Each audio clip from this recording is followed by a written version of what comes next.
kanalıma, mutfağıma hoş geldiniz. Son anda sizinle paylaşmaya karar verdiğim bir tarifim olacak şimdi. Kıymalı kumru yapımı. Çocuklarınız okuldan geldi, aç ya da dışarıdan geldiniz, yemeğiniz yok. Çok pratik bir tarif.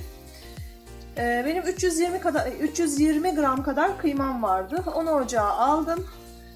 Hafifçe kavurduktan sonra bir adet orta boy soğanı ince ince yarım ay şeklinde doğradım. İçine attım. Görüyorsunuz zaten soğanlar kocaman kocaman. Sonra bir dolu tatlı kaşığı da tereyağı attım. Ve kavurma işlemine devam ediyorum.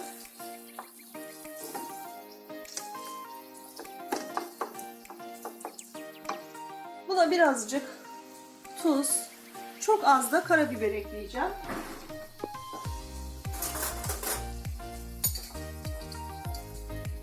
Şöyle yarım tatlı kaşığı kadar tuz. Hatta az daha koyacağım. Gözüme az geldi.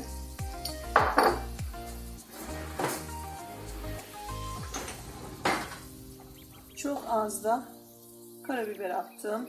Şöyle.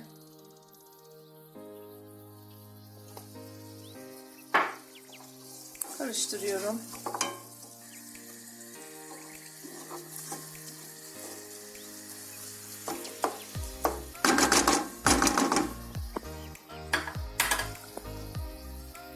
Şöyle çavdar ekmeğim var. Kıymam pişerken kapatıyorum üzerine. Hem ekmeğim yumuşasın hem de biraz yağını çeksin istiyorum ekmek içine. Tencerenin kapağını da kapattıktan sonra bu şekilde kıymamızı pişmeye, ekmeğimizi de yumuşamaya bırakıyoruz. Hızlıca içine koyacağım işte domates, sarımsak, maydanoz gibi yeşilliklerimi hazırlıyorum.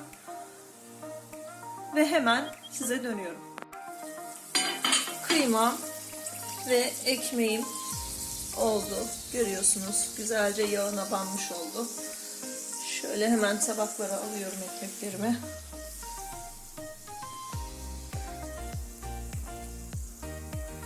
Büyük olan oğluma, küçük olan bana olacak. Ama büyük ihtimalle küçük olanın da bir yarısını yine oğlum yiyecektir. Çünkü genelde kendikini bitiriyor. Doymuyor, bizimkine geliyor. Ekmeğin bir tarafına kıymamdan koyuyorum.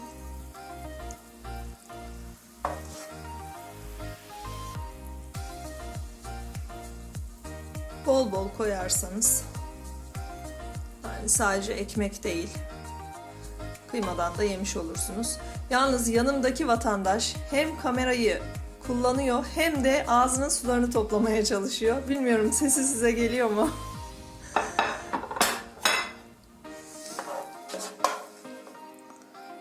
Onun ekmeği büyük olduğu için ona kıyma daha çok ayırdım. Bir de bizim evde ne hikmetse sebzeden çok et seviliyor. Ne zaman sebze yemeği yapsam yok mu 5 köfte, doymadık kızartsan falan diyorlar.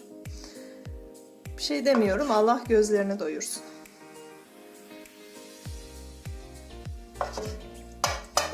Evet.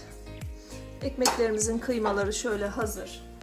Bu arada geçen çekimlerde de söylemiştim. Ben organik ketçap kullanıyorum ya da kendim alıyorum. Bu kutuya dolduruyor, kendim yapıyorum evde. Bu kutuya doldurup kullanıyorum. Ama bu tadın organik ketçabı. Önce ketçabımı döküyorum biraz.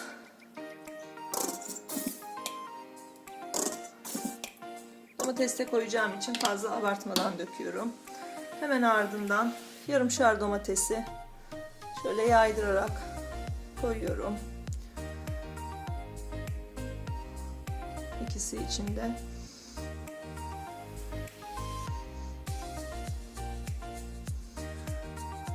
Bu arada sebzelerimi söyleyeyim size neler olduğunu. Göbek marulum var, 2 dilim. Mümkün olduğu kadar çıtır yerlerini almaya çalıştım. Bir demet maydanoz, bir tutam maydanozum var, kalın kalın doğradım. 2 tane de 2 sapta taze sarımsağım var. Sarımsağı ve marulları içine koyacağım oğlum için. Ancak o maydanozu ekmeğin içinde istemiyor. Yanına veriyorum tabağının. Şöyle 2 parça olan kısmı ona vereceğim. Ekmeği kapatıyorum. Sakarya'da olan arkadaşlar bilir. Bu kar ve pandemi sürecinde maalesef SEDAŞ çok fazla elektriklerimizi kesintiye uğrattı. Ve bu süreçte benim tost makinem arızalandı. Düşük voltajdan dolayı birçok elektrikli aletimiz arızalandı. Ama tost makinemi artık kullanamıyorum. Artık ona bir çare bulana kadar yaptığım bu tip şeyleri maalesef tost makinesine koyamıyorum. Ben kendim için maydanozu ekmeğimin içine koyuyorum. Şöyle. Oğlum için olan kısmı da hemen tabağının yanına iliştiriyorum. Biz bunları birer çay ya da kahveyle afiyetle yiyeceğiz.